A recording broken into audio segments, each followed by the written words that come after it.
1 Samuel 30. David destroys the Amalekites. On the third day David and his men arrived in Ziklag. The Amalekites had attacked the people of the Negev desert. They had also attacked Ziklag and burned it. They had captured the women and everyone else who was in Ziklag. They had taken as prisoners young people and old people alike, but they didn't kill any of them. Instead, they carried them off as they went on their way. David and his men came to Ziklag. They saw that it had been destroyed by fire. They found out that their wives and sons and daughters had been captured. So David and his men began to sob out loud. They sobbed until they couldn't sob any more. David's 2 wives had been captured. The names were Ahinoam from Jezreel and Abigail from Carmel. Abigail was Nabal's widow. David was greatly troubled. His men were even talking about killing him by throwing stones at him.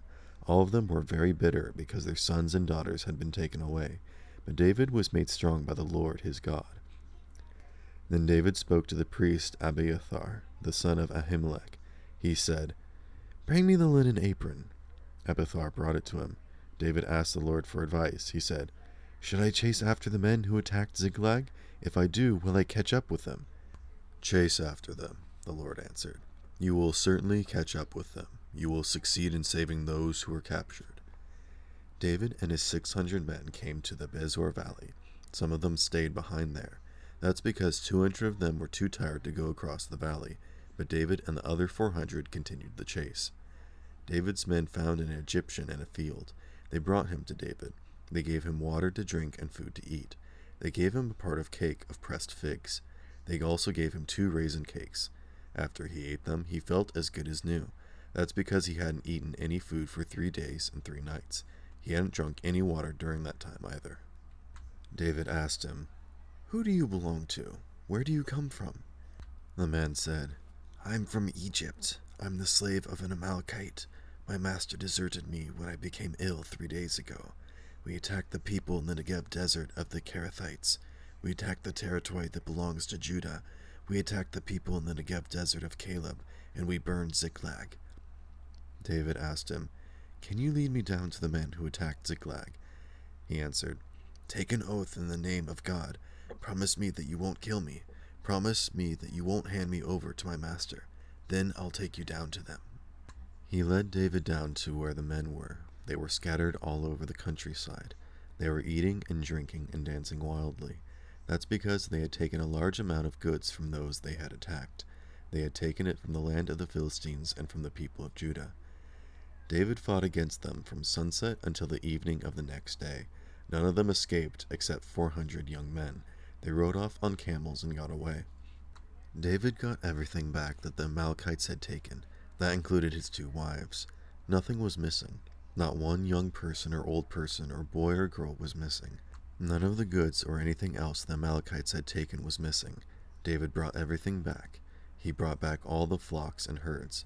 His men drove them on ahead of the other livestock. They said, "Here's what David has captured." Then David came to the 200 men who had been too tired to follow him. They had been left behind in the Besor Valley. They came out to welcome David and the people who were with him. As David and his men approached, he greeted them, but some of the men who had gone out with David were evil. They wanted to stir up trouble. They said, "The 200 men didn't go out into battle with us, so we won't share with them the goods we brought back, but each man can take his wife and children and go home." David replied, "No, my friends. You must not hold back their share of what the Lord has given to us. He has kept us safe. He has handed over to us the men who attacked Ziklag, so no one will pay any attention to what you are saying. Each man who stayed with the supplies will receive the same share as each man who went down into battle. Everyone's share will be the same." David made that a law and a rule for Israel. It has been followed from that day until now. David arrived in Ziklag. He sent some of the goods to the elders of Judah.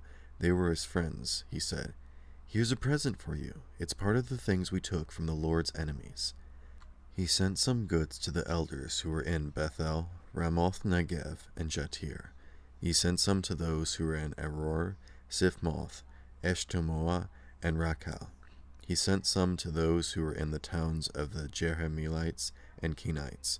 He sent some to those who were in Hormah, Bor-Ashan, Athak, and Hebron. He also sent some to those who were in all of the other places where he and his men had wandered around.